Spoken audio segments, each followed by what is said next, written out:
Hello' everyone, good morning. বতৰ দেখিছেনে আজি এনেকুৱা বৰষুণ পৰি আছে। ভাবিছোঁ আজি অকণমান চিম্পুলকৈ বনাই খাম।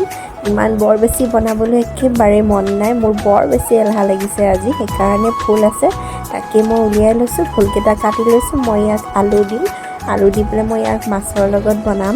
মাছে আৰু ফুলে বনাই খাম আজি। ইয়াতে কেৰাহীত মই তেল গৰম কৰিছোঁ। ইয়াতে পাঁচফোৰণ দিছোঁ আৰু অলপ পাঁচফোৰণ আৰু অলপ কেঁচা জলকীয়া দিম ইয়াতে কাটি। তাৰপিছত মই ফুলখিনি দি পেলাই অকণমান সময় ফ্ৰাই কৰি ল'ম।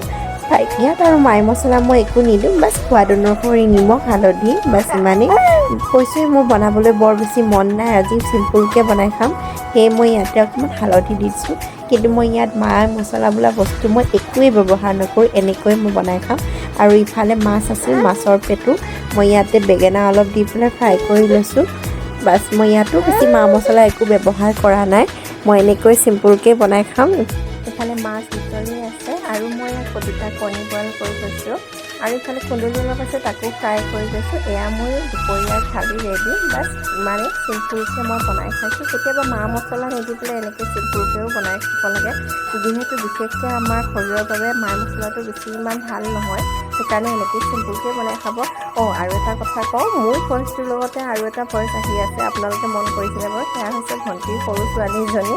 তাই ওচৰতে আছে, তাই কলকলাই আছে, তাইৰ মাতটো আহি আছে। আজিলৈ বাই বাই।